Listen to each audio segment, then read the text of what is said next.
So the game between Peter Svidler and Pentala Harikrishna finished in a draw, and you shared the second place at the moment. What do you think about the game and the result in the tournament? Well, I think we both tried to make it, consciously tried to make it as non-theoretical and as interesting and sharp as possible. And it's been a while since I played C4, E5, for instance, in English. These days I play those symmetrical Englishes, which are kind of boring. But I thought, with the tournament situation, and Hari also plays all kinds of stuff. But it felt like, draw doesn't really do anything for either of us. But as often happens in these cases, we don't. I think it's quite clear from the game that neither of us really played for a draw, but pieces just get traded off. At some point I started liking my position quite a bit, but I missed something very simple and was very lucky that I wasn't losing on the spot. I basically completely forgot that the queen from C4 can take on C7. The inclusion of CB6, AB6, I thought it doesn't change anything, and then after rook D7, knight A5, suddenly there's queen takes C7, which wasn't there before. And I honestly thought, okay, this is game over, I will now have to resign. But luckily for me, I have this queen takes C3 move in the end, which still holds. So it was an interesting game. There were lots of opportunities early on, but I think most of them were for me to become much worse. So I think I'm happy I've avoided those. Pentala, what do you think, and were you aware that Peter actually missed this queen c7? Probably not. I mean, I saw that okay, queen c3 is coming. I missed this queen c3 move when I was thinking, but after queen c3, queen is getting very active, and even if white plays queen d3, I think it would end in a draw if black is taking the a2 pawn and so on. So I just decided to finish the game with queen e8 and knight e5. Yeah, but somehow interesting that at one point both players missed the moves of their opponents in a way. So sometimes it happens, I don't know, maybe when you don't expect something. Well, you are also calculating many other variations, and it's not just one variation which is played on the board, but there are many other variations which you have to check before you make a certain move. So therefore it's normal that sometimes players miss moves, and it's easy with the computer not to miss any moves, but without computer it's normal. You can go wrong, and okay, also the game was quite complicated with many options for both sides, and it got very interesting after e5, I think, and here Peter chose probably the best with d3 move. At least practically this is really good, and I don't know if either of us miss any chances, but okay. We'll go have a look. But yeah, I thought d4, probably I am not going to look. or maybe not look, exactly, yeah. But I thought d4, e4, e5, which Hari found was a very, very interesting idea, because the position looks completely, pacified and very fine for black, and then suddenly there is this double pawn sacrifice, after which I felt I need to be extremely precise not to land in a lot of trouble, and I thought, yeah, d3 was very important to keep the bishop on a3 as restricted as possible. And yeah, I thought up to a point it was a well-played game, but I probably should have thought for a bit longer after rook a d1,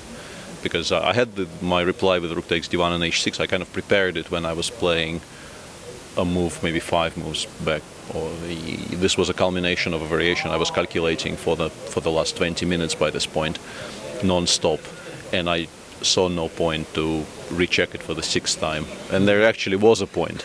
But as I said, I'm as usual these days. I got lucky and didn't die on the spot by doing this. What do you think about the tournament? I mean, this event and the final standings, which we don't know yet, but let's say what's going on with the situation right now. Well, it's very exciting, because it seems like most games have actually finished, and there's one more player waiting to be interviewed when we're done, and the games remaining, I think there are 3 games, maybe actually only 3 games running. The 2 guys who are trying to qualify, and also Nakamura Aronian, which is the fight for potentially maybe clear first if nobody wins on the other 2 boards. So the 3 games remaining are the ones where people actually care a great deal. Not that we didn't care, but for them the stakes are a lot higher than they were for us.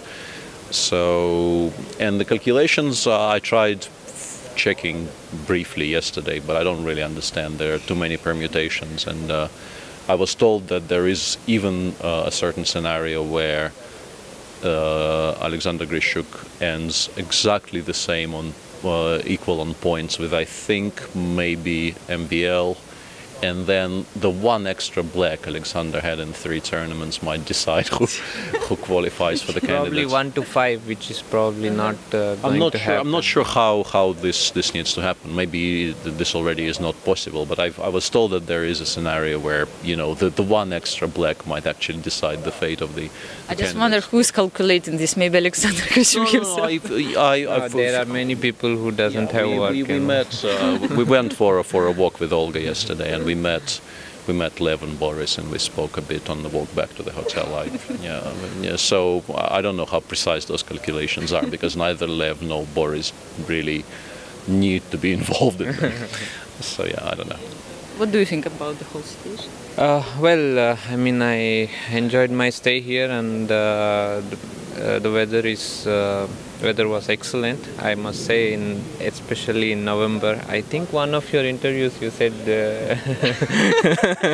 the main motivation was to be here. I was extremely happy to get this leg. Yeah, when I was deciding which 3 to play, I mean, the 2 were slightly difficult to pick, but this one I knew I wanted.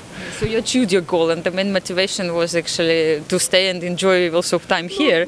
No, I mean, I obviously it's like half in jest, because I still like to play well, and occasionally I do play well. But yeah, there is a bit of a holiday feel about this tournament, because for most of us, only, you know, rating points and money is at stake, and those things are important, but they're not life-defining. And you know, being here with the sea 50 meters away from the board, you do feel a bit more relaxed and calm than normal. Anything else to add?